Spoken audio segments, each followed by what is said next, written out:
Who will be the Dodgers shortstop next season? We got an update on Roki Sasaki. The Dodgers have some serious competition to bring back Walker Buehler, and Mookie Betts is leaning into that villain role. That's coming up next on Dodgers Dugout Live. It's time for Dodger baseball.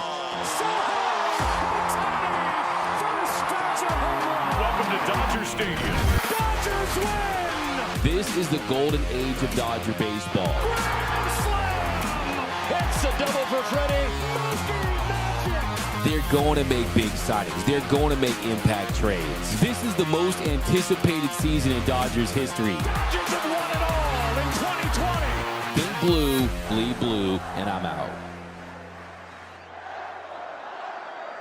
What is up, Dodgers Nation, and welcome to another episode of Dodgers Dugout Live. Everything you need to know about your boys in blue in less than an hour. My name is Doug McKain, credential member of Dodgers Media. You can follow me on X and Instagram at DMac_LA. Now, if you haven't yet, do us a huge favor. Subscribe to the Dodgers Nation YouTube channel. Hit the subscribe button, hit the notification bell, and if you really want to help the channel out, hit that like button and let us know who do you want to see be the Dodgers shortstop next season. Also, subscribe to the podcast. Apple, Spotify, Amazon, wherever you get your podcast, go find us in podcast form. We're going to do some podcast exclusives, so be sure to subscribe over there. Of course, every episode begins with the Dodgers Dugout Live poll question of the show. Ask you guys over on the X, who do you want to see be the Dodgers shortstop next season? Willy Adames, Tommy Edman, Ha-Seong Kim, or Gavin Lux. So go over to Dodgers Nation and go out there and be sure to vote on that. Also, drop your fire takes throughout the show. We want to see your comments. Let us know where you're representing Dodgers Nation from, and also give us all your takes on all things Dodger baseball. I got my man Tony Taters. He is going to be looking for those comments the entire show. When he sees those comments, sees those comments, he's going to be featured on the screen. Any super chats, you're going to see those on the screen too. And also, have those questions ready for the seventh inning stretch. Later in the show, after the first couple segments, we go to the seventh inning stretch. We listen to all your takes. We answer all your hard-hitting questions about your boys in blue. Also, got my man Noel Sanchez. He's rocking with us over here as well. As always, he's looking for all your takes, and we are ready to rock. So, of course, every episode of Dodgers Dugout Live starts with the leadoff, the hottest story in Dodger baseball. Leading off, the hottest story in Dodger baseball. And we're going to get to the rumors. We're going to get to the updates, and we're going to talk about the signings. But I've got to lead off with yesterday at the award show where you had Mookie Betts. He was rocking his turtleneck. I don't know if that was for Brent Honeywell, but he was asked a question about the future of Major League Baseball and the Dodgers. And here's what Mookie had to say. All these guys, Mook, they trying to get where you are right now.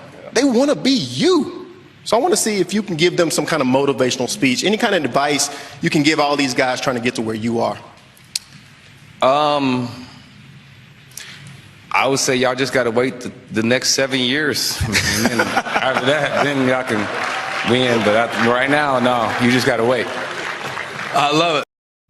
So I love that from Mookie Betts. He's leaning fully into the villain role. And of course, the 7 years is relevant because, hey, he's going to be in Los Angeles for a lot longer. And you got Shohei Ohtani under contract. You have Freddie Freeman still under contract for 3 more seasons. And this team is only going to add. And it really shows the difference between this Dodgers team and Mookie Betts. I mean, Mookie Betts, what was the narrative about Mookie Betts for the last couple of seasons? Mookie is the Mr. Nice Guy. He has every player on his podcast. That's all he cares about is his podcast and bowling and being Mr. Nice Mookie. This is no more Mr. Nice Mookie, right? He is the Mookie man. He's out there winning World Series titles.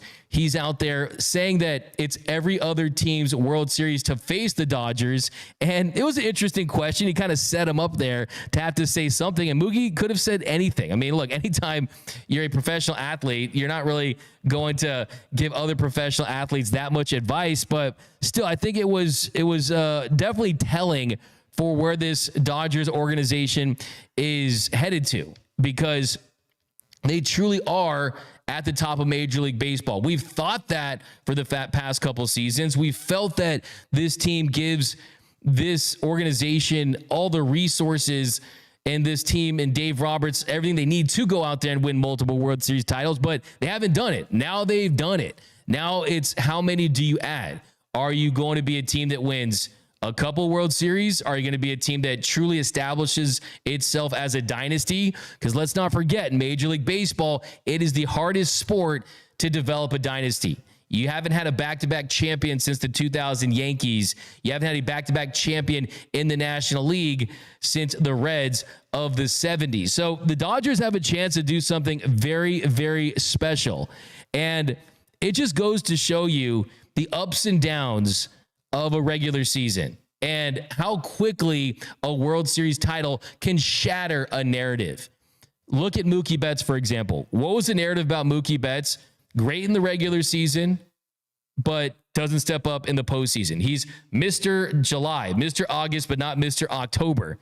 Even early on in this postseason, he had an over 22 slide at one point before coming alive in the Padres series where he was leading off with home runs in consecutive games. Had a monster series against the Mets. Then against the Yankees, he's the guy who hit that cue shot where Garrett Cole still isn't covering first base. That leads to the momentum shifting fifth inning there, the nightmare fifth inning for the Yankees, and the Dodgers getting 6 outs there and capitalizing. And then he also gets the sacrifice fly to give the Dodgers the lead in that game. So Mookie, he came through in a big way. All the talk was about Shohei Ohtani. Freddie Freeman, rightfully so, won World Series MVP. But I've said it before, I'll say it again. This is Shohei's franchise. This is still Mookie's team. And I think that that is the kind of energy that these guys are going to feed off of, is we are the villains. You have LA in the villains, right? You have this Mookie that's turned heel, rocking the turtleneck, the sunglasses at the MLB award show saying, hey, you want to come win World Series titles? Come do it in LA. Come do it with the Dodgers. So I love what I saw from Mookie Betts. I love that hubris from him because it's not goody two-shoes Mookie anymore. He said he wanted to win rings. He's done that. Now it's how many rings can you win? But Noel, I mean, what do you make of Mookie? I liked it. Look, usually postseason award shows just for one league don't get me very excited. I mean, how many people knew there was even an award show yesterday, right? Until he said that. Major League Baseball owes him something for even having a viral moment. But yeah, you had to love that confidence bordering on cockiness from Mookie Betts there. No, he knows that the Dodgers have this generational opportunity to build a dynasty, to win multiple World Series titles over the next 7-8 years. And it started back at the parade. He told the city of LA that in that crowd that he wants to fill up his hand, that he sees this group having at least 7 or 8 years left together. He wants 5 or 6 rings. He wants to go down as one of the greatest players of all time, even more so than he already is right now. And really, I view it as a warning to the rest of MLB because we all talked about this. The Dodgers needed a lot of things to go right this postseason, and they still ended up winning. They went into October with 3 starting pitchers. They had their backs against the wall. They were down 2-1 to the Padres. They had to go against generational hitters on the Yankees and shut them down. And, you know, even when they were down 5-0, they made a comeback and they were able to finish it in New York. So I think Mookie's really saying, like, we're only going to get better. We're only going to get healthier. We're only going to continue to build our chemistry. Our best player is going to be pitching next year as well as hitting. So it just sounds like a warning to MLB, just saying, like, hey, like, these next 7 years are ours. Hopefully it's not like the Patrick Beverley meme to Steph Curry when he said these next 5 years are mine. I don't think that's going to be the case, but I love that villain energy. I'm all for it. Yeah, it's like, I mean, it's always bulletin board material, right? And it can come back to haunt you for some guys. But when it's Mookie, he's certified, right? He's not a Patrick Beverley. He's a first ballot Hall of Famer. I mean, why was he at that award show? It's because he made his 5th first team all MLB team. And he did it from 2019 to 2020 and 2022, 2023, and they did it last season. So yeah, I mean, Mookie Betts missed a significant amount of time this season and still put together a really incredible season when he was on the diamond. I mean, he hit 289, 372, slug 491, was 45% above league average offensively, had a 4.8 WAR. And I think what really sticks out for Mookie, we might never see this again, but you could go back and say that was one of the most selfless things a superstar has ever done. North of 30 to take on the challenge of playing shortstop at a big league level. It just has never been done. It literally was the first time that's ever been done. And he started 61 games at shortstop, 12 at second base, and then he went back to right field. But Mookie Betts has been one of the great contracts that Andrew Friedman has signed. And I think they've hit on all their superstars, right? You hit on Mookie, you've hit on Freddie, and certainly you've hit on Shohei Ohtani. So yeah, you got to give credit to this Dodgers team for going out there and spending big, but spending big on the right guys, right? And spending big on the guys that win World Series titles. And you also had Teoscar Hernandez yesterday, who made the second team All MLB. And he was also in the second team in 2021.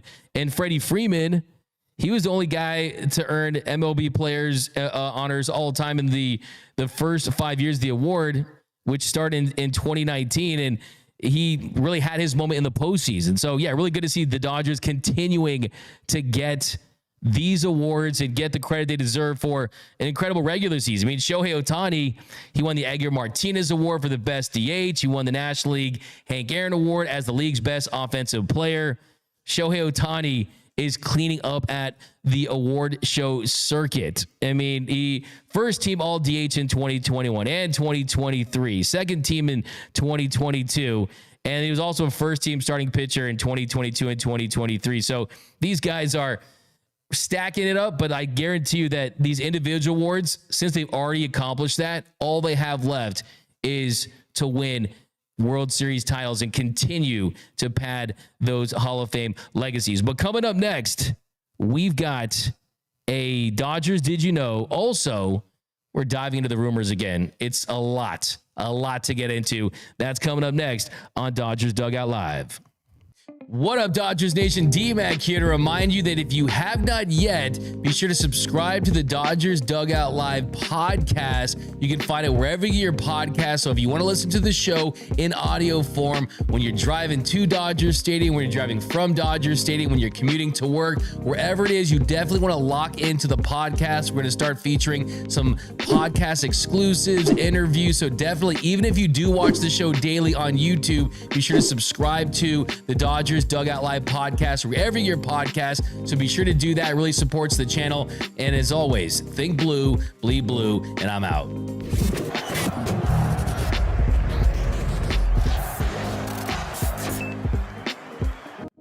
And welcome back to Dodgers Dugout Live. By the way, if you haven't yet, get geared up. Go to gearup.la for the best Dodgers merch in the game. T-shirts. Look at this design here. Celebrate the World Series title. You got our new World Series Championship t-shirt. You got the trophy. You got the Dodgers Nation logo. You can also pick the Mookie Betts 8-bit one. We just talked about Mookie. Great day to get geared up for Mookie. For Game Boy fans, for Nintendo fans, this is a must cop. And also the WDGAF shirt celebrating the mantra, the motto of the 2024 Dodgers. Kike Hernandez goggles. You got the logo with the belt bump. You got the Freddie and Gibby shirt. You got the Three Sisters shirt. You got to go to gearup.la, the best t-shirts in the game. Also, speaking of gear, we went to Universal City yesterday, and it was a great experience because we went to the Dodgers clubhouse. Here, check it out. You got I love that storefront there. Love that storefront there. You got the big Dodgers. Look, there's me rocking a Fernando Valenzuela Mitchell-ness authentic. Had to get the Fernando. The Road Gray. I want to see this next season. I know a lot of fans want to see the piping back. I just want to see it as a throwback. You got the piping around the Dodgers cursive, the script. You got the Pats there, the Valenzuela, the 34. No one's going to wear this. You got the LA. There's me rocking it. Look at, there's my Fernando impression, the delivery there. But they had tons of merch. If you need World Series merch, go to Dodgers Clubhouse at Universal City. You got the gear, you got the jackets, the satin Mitchell & Ness one. I was feeling that. You got that in black and blue. You pick up a bomber. The hats are flying off the racks too. But here's me getting merched up, man. Getting merched up. Great team over there at Universal City. I like the hats. I like the jersey. We're not going to post it right now, but Noel actually has a video of me trying on the City Connect. And I will say that having tried it on and seen it in person, my opinion hasn't changed at all. It still looks like a Pop-Tart. It still looks like funfetti. I had a Kershaw one. I mean, the Kersh and the Funfetti one seems just extra weird because it's so traditional. But man, that merch is fire. The World Series merch is fire. And I think, what'd you cop, Noel? You got a T-shirt? I got a T-shirt from my mom, man. My mom's a big Dodger fan. She really liked those champion T-shirts that they came out with right after they won. So, I had to get Mom Duke something. But it was a good time, man. Even though a lot of the merch was being sold, a lot of fans were there just trying to find everything. There's still a lot of stuff. World Series merch and just regular Dodgers merch. My personal favorite was that black jersey we saw on the racks. I think if the Dodgers came out with some sort of black jersey in the future, it would be fire. But those World Series hats they had were really, really nice. The patch that we were able to get on the side, beautiful, man. Top tier quality. Dodgers always do it best. And yeah, shout out to Clubhouse, man. That's one of the best spots on University City Walk. And also my hometown in Montebello. We have a really good one in Montebello Mall. No, absolutely. It's like, kind of, what do you want from the Dodgers clubhouse? The answer is yes, right? I mean, there's nothing that you wouldn't want there. I mean, it's awesome stuff. But let's dive into the rumors. We got a Dodgers rumor roundup. And we're going to listen to some audio from my friend John Morosi, who gave an update on the Dodgers shortstop situation, who they might be after, and an update on Walker Buehler and other teams that are going to be suitors for butane. Willy Adames, interest in him is very broad. There's a number of teams that love him at shortstop, and why wouldn't you? But also some that might consider him in a different position. We could see the Dodgers, the Giants, the Yankees, the Astros, if they don't re-sign Bregman. I love that idea, by the way. You put Adames potentially at third, Pena at short, Altuve at second. I would love that infield. The Braves are involved, I'm told, the Red Sox and the Toronto Blue Jays, who we know, we've heard plenty about their link to Juan Soto. They want to get a major free agent. Now, I just talked about potentially the Braves being involved in Adames. They also have some interest, I'm told, in Walker Buehler. Think about their pitching staff right now. Max Fried, free agent. Charlie Morton, free agent. Spencer Strider still coming back from elbow surgery. So for all these reasons, Walker Buehler, who we just saw shining in the postseason, the Braves are close to home for him. Of course, he's got the Kentucky roots. He pitched at Vanderbilt. It's a nice fit for him. I'd also mention the Chicago Cubs being a possibility for Walker Buehler. They're, of course, the final pitch of the World Series. So you hear there, Walker Buehler potentially to the Braves. We'll get into that in a second. I want to focus on the shortstop position because that is one of the big questions in this offseason heading into the 2025 season is who will be the Dodgers starting shortstop in 2024. If you look at the internal options, Tommy Edman, he was starting at short throughout the end of the postseason run, the NLCS in the World Series after Miguel Rojas went down. Gavin Lux, will they give him another shot at shortstop after what happened during spring training last year where he was struggling to make the throws, struggling to readjust to the position? Could he be traded potentially? How about Mookie Betts, who played shortstop last season? I don't think that is going to be the case. I don't anticipate seeing Mookie Betts becoming the full-time shortstop once again. Miguel Rojas, we know that when he's healthy, he can play shortstop at an elite level. The only issue is you can't do it for 162 games. At his age, that's unrealistic. So they're not going to go that route. Now, the top dog, the most coveted free agent shortstop this offseason is none other than Willy Adames. And you heard John Morosi mentioned the Dodgers and Willy Adames. And Willy Adames makes all the sense in the world for the Dodgers for several different reasons. One, plus defender, a top 5 defensive shortstop in the game. But then two, he has pop. He can be dangerous at the plate. He's someone that's a threat to do damage in the lineup. And he's not just a defensive shortstop, and he's continued to get better when it comes to play discipline. He's lowered that walk rate. The home runs are still there when you need them. I mean, 30-plus home runs and a strikeout rate around 25% for a shortstop that plays elite defense. A lot of times, if you're a shortstop, you can go out there and get paid just by having an average bat. Willy Adames, though, is someone that is an above average bat that can help this team in a lot of different ways. He can slug. He's got that rare ability to play great defense and then be an above average bat. Last season had a 119 weighted runs created plus, hit 32 home runs. Willy Adames is one of the best shortstops in the game, but he's not going to cost $300 million.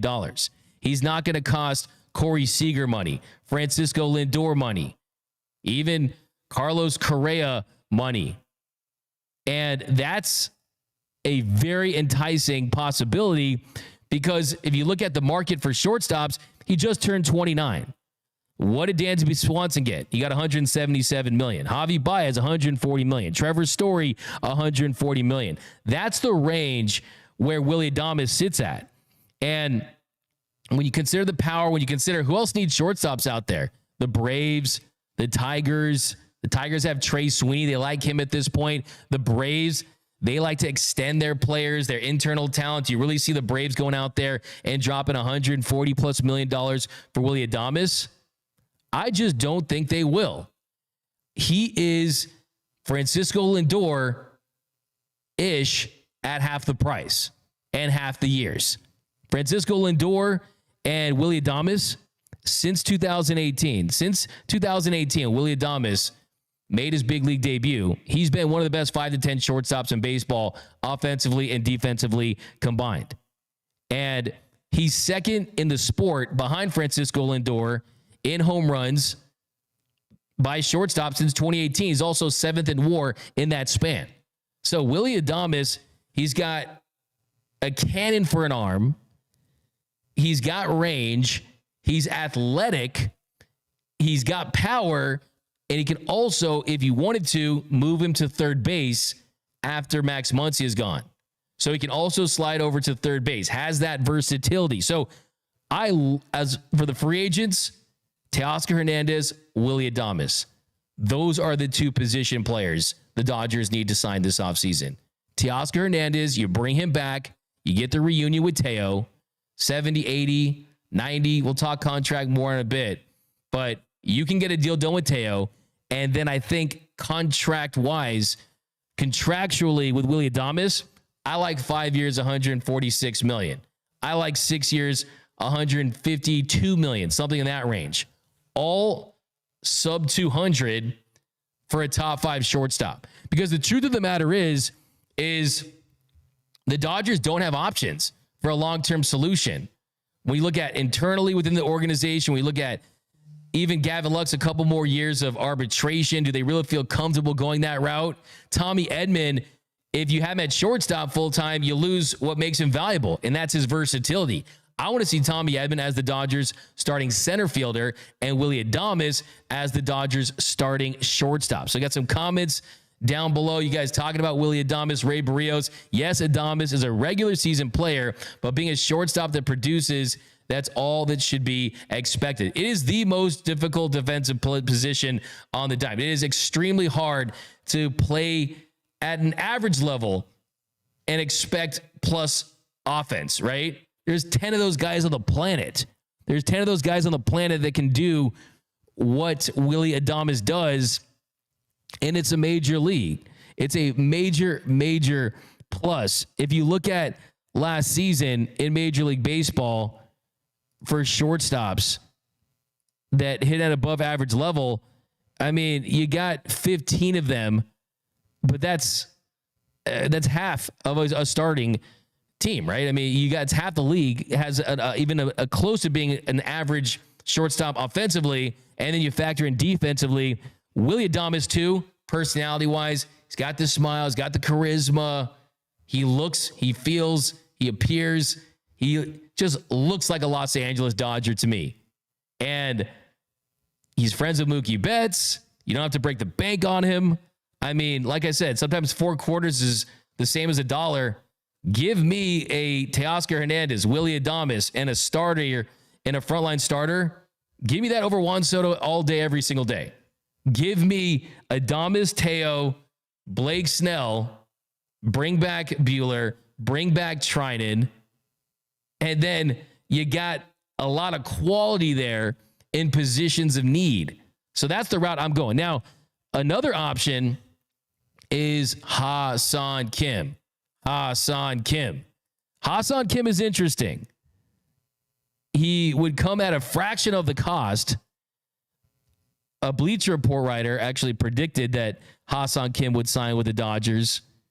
The pros of Ha-Seong Kim are elite defense at multiple positions.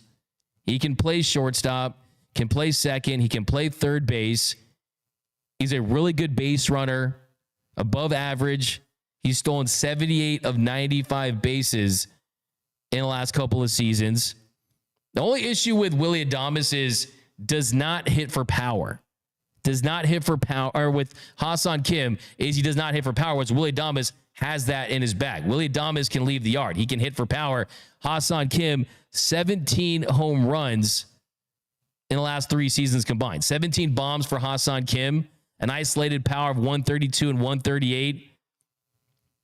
Does draw walks, a 12% walk rate since the start of the 2023 season. Doesn't strike out much, a 16.4% strikeout rate.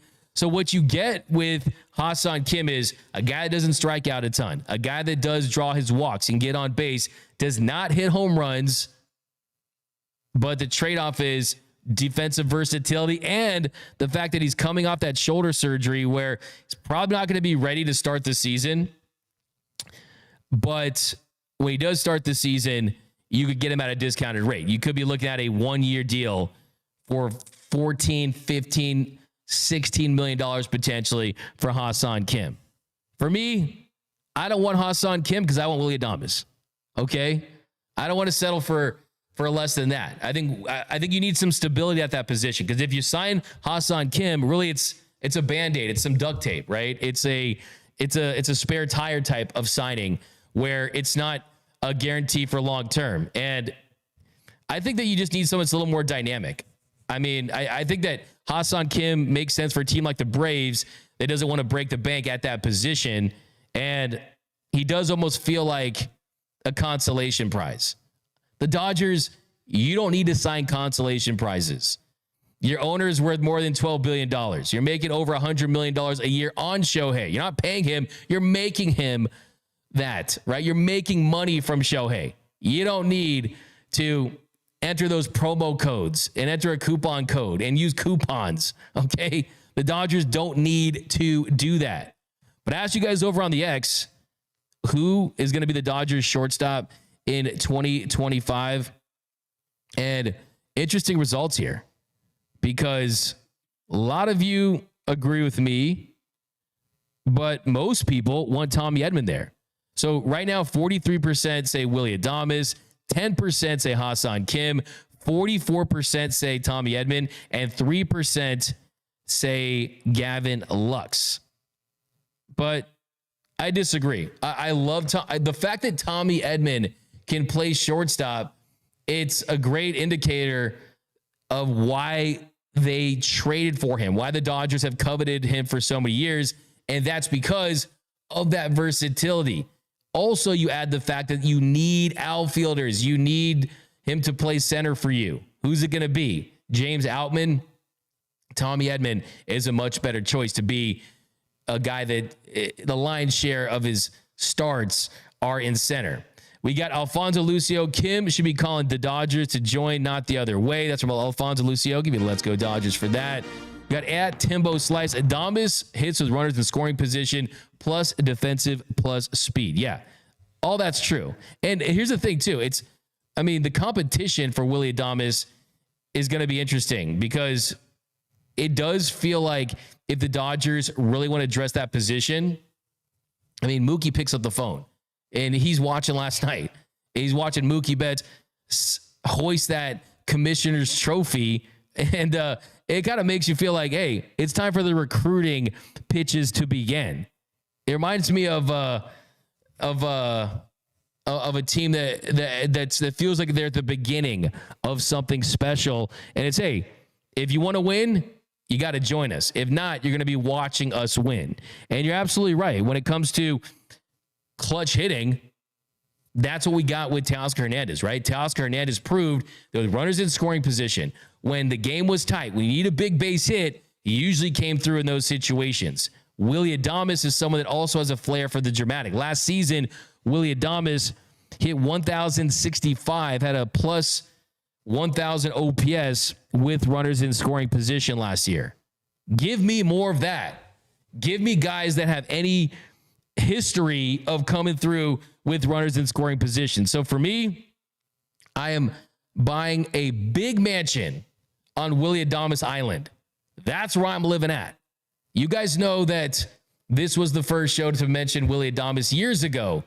I've been about Willy Adames in LA, and I think now everything is lined up for the Dodgers to hopefully make that happen. How about you, Tony Taters? How you feeling? How you feel about the shortstop spot right now? I mean, are you with it's very close, but are you with Dodgers Nation that says Tommy Edman? Do you want to see them go external? You want to see some internal options? What say you, my man? I still want to see Tommy Edman at short, TBH, but like you said, it makes more sense for him at center field because as good as Andy Paz is, we all don't want to see him in center field. But yeah, I'd rather see Tommy Edman, but Willy Adames, I love that smile. I wouldn't mind seeing him in Dodger blue either. Yeah, no, absolutely. I mean, I think that it's almost a thing where it's you communicate too with Tommy Edman. I mean, I think that Tommy Edman's value, like I said, comes from the fact. I mean, I think that Dodgers fans, we have gotten very spoiled when it comes to versatility because that's what this organization has sought and that's what they brought in. But it's not normal to have a Ben Zobrist type of player in so many different positions. Like a Chris Taylor, a Kike Hernandez, now a Tommy Edman, guys that can play in the infield and play in the outfield. That's just not normal. So when you have those guys, you don't want to pin them down. You don't want to say, okay, we're going to lock you up at one position because then if some guy gets injured, if someone needs a day off, if we do want to mix and match in the lineup, you do have that option at your disposal. So just doesn't feel like that's the best option. And I'm telling you guys, Willy Adames is the best option. Listen to me. Trust me. You got to trust me on stuff. Martin Troop, if Willie wants a ring, multiple rings, he'll be a Dodger. I like that, Martin Troop. Let's go Dodger. We got Billy Papas. Mookie is the man. 100%. Give you a fire take for that. Johnny Owen, last two seasons, Adames hit 219 and 232. No thanks on his 7-year contract. So Johnny Owen clearly is Ha-Seong Kim's agent. No, he's clearly in disagreement with me. And you guys know on this show, I almost welcome that because not one of those shows is like, it's going to be an echo chamber. It's my way, the highway. No, this is your show. I'm just hosting it. No, but this is our show, guys. And I am open to your opinions. And the truth is, from a batting average standpoint, he did have a down year in 2023. He hit 217 with 6% below league average, had a 94 weighted runs created plus. But you got to trust the track record. You got to trust the back of the baseball card. The back of the baseball card says he's 9% above league average in his time in Major League Baseball. He hits bombs, man. He hits tanks. 150 home runs in his career for Willy Adames. I mean, I'm into that. I'm into hitting bombs, man. I'm into hitting. I mean, you look at this season. What are the big games? What are the big games? Yeah, how about game 1? NLDS, show bomb. How about game 4? Smitty bomb. How about game 5 of the NLDS? Kike bomb. Teo bomb. How about NLCS? They absolutely just destroyed them. World Series, though. Freddie, he goes big fly. Walk-off grand slam. Right? I mean, home runs are huge, man. And it's not the only way to win, but Major League Baseball in 2024, having a guy that can leave the yard is definitely a major plus. Now, we get to Walker Buehler, but first, let's mix in a new segment we're breaking in called... Real quick, we got some breaking news. What's the breaking news? All right. You ready for this one? Ready. Surgery. Labrum surgery. Right shoulder. Brusdar Graterol. Brusdar Graterol. So we got some breaking news. Why did my heart just drop right now? But breaking news. And we got to do a breaking news right here. We got some Dodger news. Dodgers news. Yeah, So Dr. Neil Elitroch, of course, he's the guy that you don't want to see in a tweet because it usually means that someone had surgery. But Brusdar Graterol, labrum surgery. And it's unfortunate because that has always been the big concern with Brusdar Graterol, with Bazooka, with the way that he throws effortlessly, flinging 100 miles per hour. that he would unfortunately have to at some point have surgery, but we know now that he underwent right shoulder labrum surgery on November 14th, performed by Dr. Neil Elitroch. It was announced by the Dodgers, and Brusdar Graterol, he tweeted out something as well. Try to translate the post for you guys. But yeah, Brusdar Graterol, he said, yesterday I had my surgery. Thank God and Dr. Elitroch, everything went well. This year, 2024, was quite frustrating for me. Dealing with that pain was not easy, and I made the best decision to have surgery. I never gave up because I am a warrior of God. My mother did not bring just anyone into this world. She knows, and he knows. Who knows? Awesome. So I like the mindset heading into the recovery process, but look, that's a major blow, and that only increases the need to bring in more relievers, right? You got to bring back Blake Treinen. I don't think that's a negotiable at this point. Blake Treinen 100% needs to be back in Dodger blue. Then I think you have to look externally at some of the better options. The Tanner Scotts of the world as a possibility. But Brusdar, when he's right, he's one of the Dodgers' best relievers. He's one of the Dodgers' high leverage guys. He had a 1.20 ERA a couple of seasons ago. But I just feel for Brusdar. I mean, without kind of talking about the ramifications of this is a guy that's battled back from injuries, and he thankfully was able to contribute in some capacity throughout this World Series run. I mean, he made it back to the World Series roster, and he wasn't great by any stretch, and clearly the warning signs were there, but he did pitch 2/3 of an innings in the clincher. He gave up 1 earned run and had those 3 walks. So he had 3 walks in that one. It was clear he wasn't right.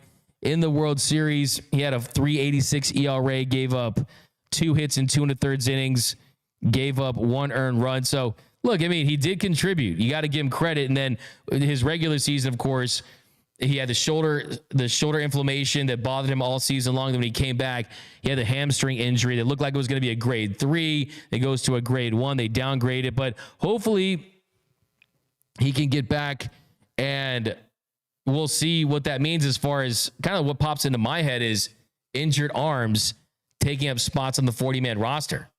So that's going to be an avenue that they're going to have to really kind of figure out, because yes, there's always anticipated injuries, but the fact that you're losing one of your top guys, Daniel Hudson's gone, Blake Treinen's currently a free agent, Evan Phillips is still in the fold, Michael Kopech is still in the fold. They did outright Brogdon to AAA on Thursday, so we'll see what comes of that as far as freeing up roster spots for a signing. But yeah, I mean, Gavin Stone had the shoulder surgery, and that's latest. I mean, Brusdar Graterol, he is out. He is likely going to. You have to think miss significant time in 2025, if not the entire season. We'll see how it goes and how the rehab goes, but definitely a big blow. But let me know down below in the comments section, what is your reaction to Brusdar Graterol undergoing shoulder surgery? And I hate to say it, doesn't come as a huge shock. If I had to write it down on a list of which players I think would be the most likely to have shoulder surgery, it probably would be the Bazooka, unfortunately. But hey, thank you for helping the Dodgers win the World Series. He was there. I mean, they know the talent. When he's on the mound, the talent is undeniable. So hoping for a speedy recovery. But labrum surgery, that's not good, man. It's not. I mean, just look. We just talked about Blake Treinen. I mean, it took Blake Treinen a couple years to recover from that labrum surgery. So, ouch. Take my labrum, Bazooka. That one hurts. Reaction, Antonio. Man, that's a real bummer to hear. Thank you for breaking that, Noel. That's a bummer, man. It's just I just get those flashbacks of when he got hurt earlier this year. Just him coming out of the mound in tears. I'm a loss for words. That sucks. You know it sucks for him. I feel bad, bro. It's not good. It's tough. It's definitely tough. It's definitely tough because he's one of the more likable guys. I mean, of course, you guys know my story about Brusdar Graterol. And when I first kind of was hanging out in the Dodgers clubhouse in spring training a couple years ago, he saw me. He called me Talking Guy. He just pointed at me. He called me Talking Guy. That was his nickname. Me Talking Guy. So yeah, speedy recovery for Brusdar Graterol. That guy, I love that guy. I mean, he really has got like a great spirit about him, and his teammates love him.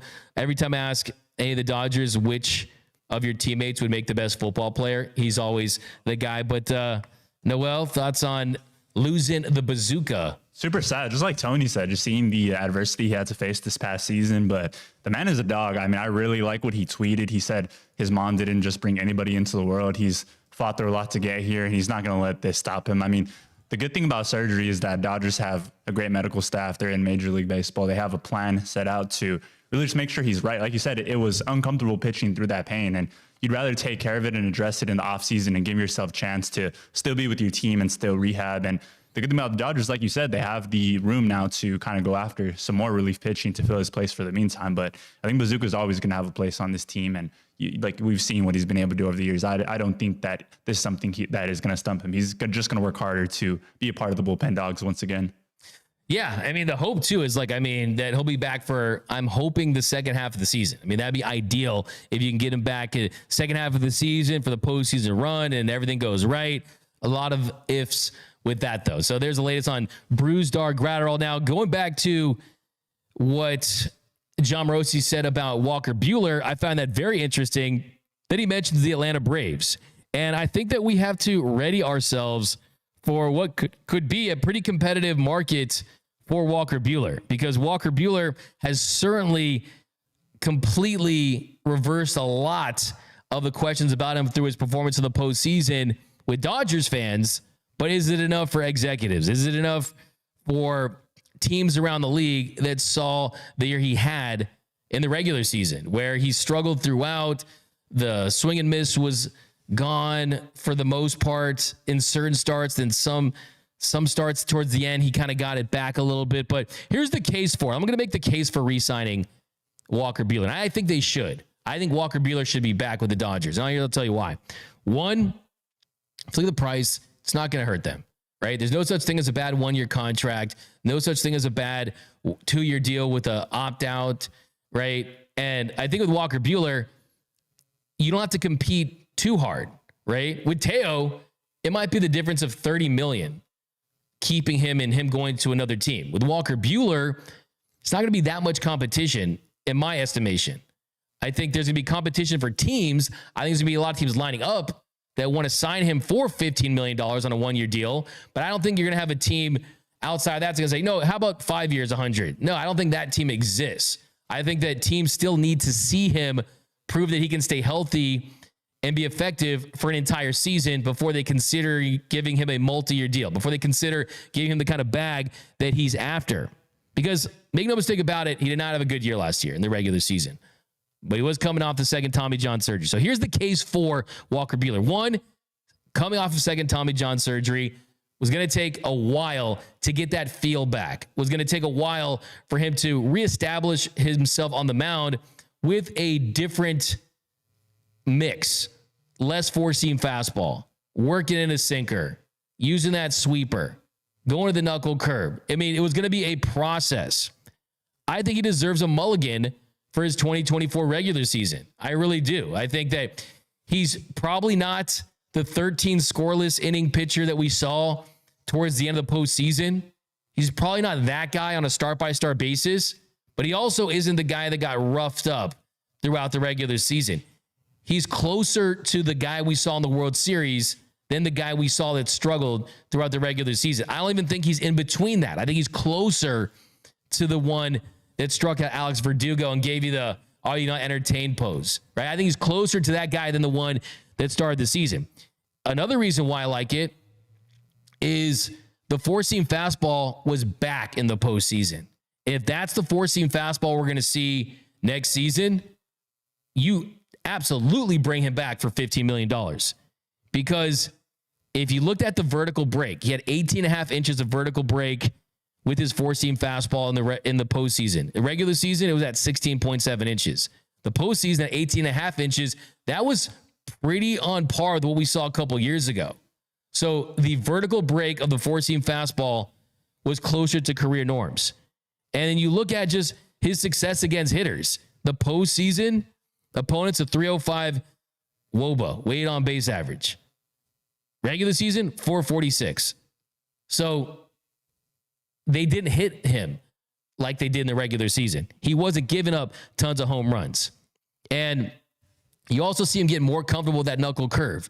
You also see him go to that pitch in counts where he needs punch outs. And that's a big difference. Now he has secondary stuff that I think he trusts more than he did when he was at his peak with his fastball. And that shows you that it's a pitcher that's gone from being a thrower to a true pitcher that has successfully reinvented himself. And I think there's a world where there's two parts of Walker Buehler's career. There's the part where he was a power pitcher that was dominating hitters to one that transitions to being one that's heavily effective with the breaking ball. And he's got that sweeping slider. He's got that cutter. He's got the knuckle curve. He has evolved. And for him to be effective, look, what I always say, if you want to be the man, you have to have the command. And the best pitch in baseball is still a well-located fastball.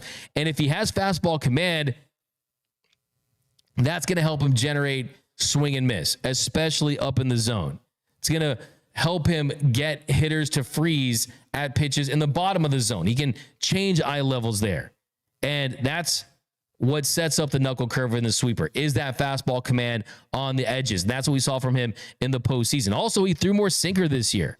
And I was told that that was the plan and a way for him to get in on the hands of right-handed hitters and induce soft contact. So the sinker is another weapon that he has. He's also, if you look at any of the players, I mean, he's someone that for $15 million could go down as one of the best value signings in the offseason. You could get 20, 25 starts from him at $15 million, which would be value at 20 to 30 million, right? An all-star caliber pitcher, potentially. Also, he's an iconic Dodger, right? He's the lifeblood, the glue, the heart and soul of this rotation. He's got that F.U. Walker bleeping Buehler mentality, and I want to see that. Now, the case against is that even in the postseason, he wasn't necessarily dominant. Had a 3.60 ERA, below average strikeout rate. If you look at the BABIP numbers, it was at 256. Only 6% of the fly balls were hit as home runs. So definitely the baseball gods were on his side as far as some luck in his favor. But I still think that teams are going to be lining up around the block for Walker Buehler at $15 million. It's just a matter of where does he see fit. And I don't think that Walker Buehler wants to adjust to a whole new rotation, a whole new pitching coaching staff, knowing it's about 1 year. And Walker knows his teammates, right? He knows that if you're going to have a six-man rotation, that somehow, some way, he could be the one that stays healthy. He's the one that had the surgery. Give me the guy that's post-surgery at this point, because it could reduce their odds of having to have surgery again, right? And you look at the rotation next year, right? Tyler Glasnow, Yamamoto, Ohtani. And then it's the ifs. It's the questions. Do you sign Roki Sasaki? Do you sign one of the big three free agents in Blake Snell, Max Fried, Corbin Burns? Clayton Kershaw is going to be back. Will that be at the All-Star break? Do you trade for Crochet? Walker Buehler can fit into that group. Gonsolin's back. Bobby Miller, it's too early to give up on him. Emmett Sheehan's going to be back around July-ish in the summertime. Nick Frasso should be back around the All-Star game. Landon Knack, you know I love me the Knack attack. He's solid too. Dustin May, we'll see. Do they convert him into a reliever? So lots of questions, but what we know is Buehler, postseason certified, an iconic Dodger.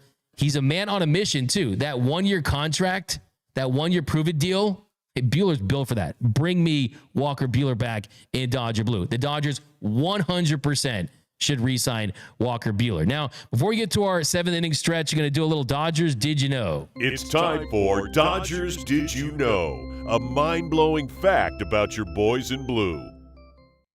So for today's Dodgers Did You Know, brought to you by our friends over at GearUp.LA, the official merch store of dodgersnation.com. I saw this. the most 450 plus foot home runs this season. The Rockies had 11, and then Shohei Ohtani had 9 all by himself.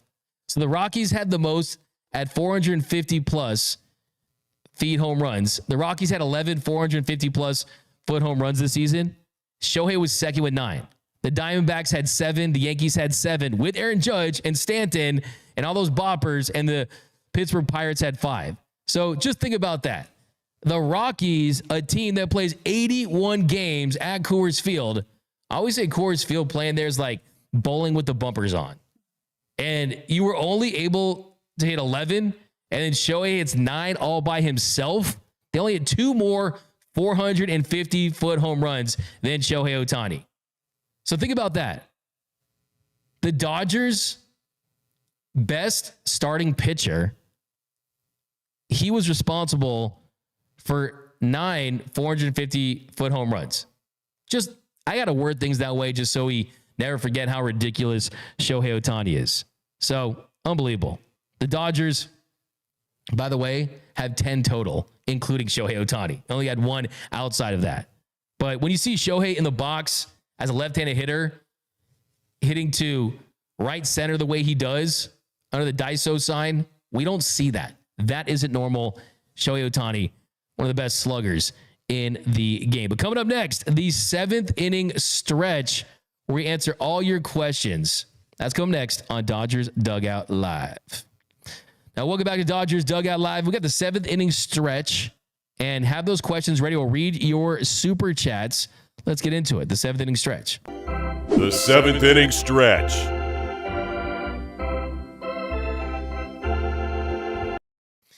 We got T Sizzle 458. D-Mac, what is the latest on Roki Sasaki? So we've been up to the minute on Roki Sasaki every step of the way.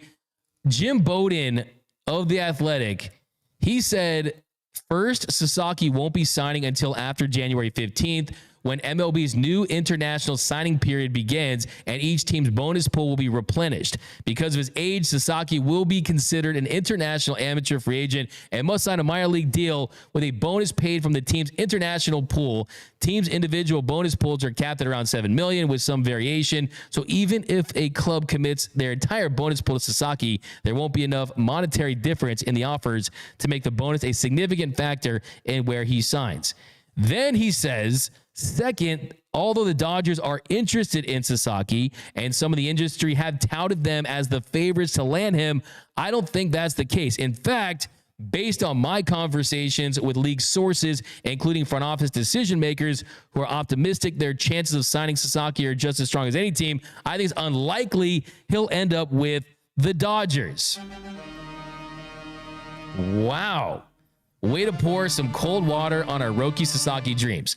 My response to this, all due respect to Jim Bowden. That's how you know someone's about to disrespect someone.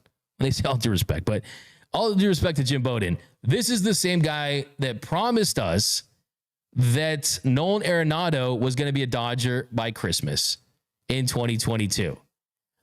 I'm looking under my tree. I still don't see Nolan Arenado. I'm waiting for my mom to pretend like I open all my presents and watch me cry and then come out and then say, oh no, there's one more under the tree and it's Nolan Arenado and no Nolan Arenado in sight. And obviously people get things wrong. No one's batting 1,000 in this industry. I don't want to go too hard on them, but I say take this one with a grain of salt the size of the Rock of Gibraltar, because you just don't know. At this point, I'm convinced that it's like, what do we know at this point? Because John Heyman, another insider, says the Dodgers are the favorites. Jeff Passan, the most trusted one, says the Dodgers are definitely a team, but it's not a lock too. So does anyone know anything with Roki Sasaki? A lot of people are weighing in, but Jim Bowden also said, what else? Oh, you know what? Jim Bowden also predicted that Yankees pitcher, right? Yoshinobu Yamamoto, right? The guy that's on the Yankees. Oh, wait. He's on the Dodgers. Bowden predicted Yamamoto to the Yankees last year. So guys are throwing out predictions. We'll wait and see. But that's what the latest on Roki Sasaki. We got some kind of wonderful 499 Teo in right field and Pajes in rushing, platoon in right field. Adames at short, Mookie at second, Tommy in center, Max at third. Sounds like another ring. I'm a racky right there. It's a comment of the show. Get me excited. I love all those acquisitions there. We got Pocket Rude Boy 499. When it comes to the outfield, I don't hear enough talking heads mention defense first players. All the L's in the playoffs centered around defense. Look, defense is very important, and you are 100% right. Give you Let's Go Dodgers for that. But teams see runs being generated, not run production versus run prevention. But you're absolutely right. I mean, you have to just kind of weigh the pros and cons from that, and you have to kind of look at it as, look, if you have Tommy Edman in center, a plus defender, then you can kind of work on the margins with Teoscar Hernandez in right field, right? And you kind of benefit from that. Keith Potter, $5. D-Mac, I'm coining the name right now. Roki, the god of mispitched Sasaki. There you go. I like that. I like that. How about this? I'll coin this from now. Looking way too ahead. Roki Sasaki signs with the Dodgers, has an elite season, and he wins Rookie of the Year. Okay, give myself a bro. Give myself a bro. That 499, Abi says, why the Dodgers pushing for starting pitching? We got Gonsolin, May, Kershaw, Stone, Ohtani, and Glasnow coming back. That's an all-star rotation right there. There's more questions than Jeopardy with those guys. Tony Gonsolin, we'll see how he comes back. Dustin May, could he even be converted to a reliever? Clayton Kershaw might not be back for a while. And even so, how will they play Clayton Kershaw? Gavin Stone, he's going to miss significant time. Shohei Ohtani coming back off a second major arm surgery. Tyler Glasnow, we'll see if he is good to go. I love what I'm hearing for Tyler Glasnow. We'll see. I think that things are all trending in the right direction, but way too many questions when you saw what happened this year. You had 3 starters in the World Series and throughout the postseason. You can't let that happen again, because the odds of you executing that bullpen strategy another year, it's highly unlikely. You got to do your shopping right now. Joe Mama, question, wear them hats, D-Mac. Joe, we got the black, we got the gray. We're working on another hat that we can actually sell. So we got the update on that, but get a shirt while you're waiting for the hats. I got you, man. What up, Joe Mama? Doug Slayton, D-Mac, get your Roki Shui ready. Jose Aguirre, second half bazooka is going to be a beast. Alfonso Lucio, Graterol coming back after the second half. It's like acquiring Graterol at the trade deadline. Like that. It's a comment of the show. Carlos Corona, fans hated the Yankees in the early 2000s. Dodgers will be hated even more. Hate us because they ain't us. Gonna give you a fire take for that, because you want the smoke. I don't think Roger Smith, I will cry if the Dodgers don't sign Butane. Don't cry. Don't cry because it's, I mean, be happy because it happened, right? Don't cry because it's over. I think it'll be tears of joy, hopefully, though, because he'll be back. Martin Troop, Teo keeps your team at a championship caliber level, plus the fan base loves him. No brainer. Let's go Dodgers. Crypto Bill, Edmund is our new Chris Taylor. DF Fresh, the Dodgers knew Walker wasn't coming back. It's why they didn't give him a qualifying offer. They wanted him to have an easier time finding a team. I disagree with that. I think they didn't give him a qualifying offer because he would have accepted it, and because they think they can get him for less than that. It does make things a little easier for him in the sense that teams don't have to give up draft picks if they were to sign him, but also that could be a way of teams not wanting him either, too, because you have to give up a draft pick after the 4th round if you were to sign a Walker Buehler. Had they extended the QO and he accepted. So I think they didn't extend him the qualifying offer because he would have accepted it at $21 million. They know they can get him around $15 million potentially, and possibly work out a multi-year deal with a player option, have some incentives loaded in that. But we'll find out. We got 818 Rika, give Big Game Buehler his small bag and let's go. Dude is back. Delirium 9, Walker is a gamble and risk for everyone, but I'd hate to see him in another team's uniform. 100%. Truth Outlaw, Buehler is a dog and he's worth $25 million next year. Easy. Starving Ghost, sign Walker on a 1-year prove-it deal. Martin Troop, the only way Butane doesn't come back is if Atlanta throws that $100 million bag at him. Chilltown All-Star, I'd bring back Buehler. He found himself again. I think K9 will be respectable next season. Chilltown All-Star, Adames at shortstop, Edman in center field, trade Lux. Adames better than Lux from Chris. Roger Smith, overrated Adames. We got a walk-off shot right here. From Kyler says yes on Ha-Seong Kim. But that's going to do it for this episode of Dodgers Dugout Live. My name is Doug McKain. You can follow me on X and Instagram at DMAC_LA. Hit the subscribe button, hit the notification bell. If you really want to help out the channel, hit the like button. And also, follow me on X and Instagram at DMAC_LA. And remember, nothing brings us together quite like Dodger baseball. Until next time.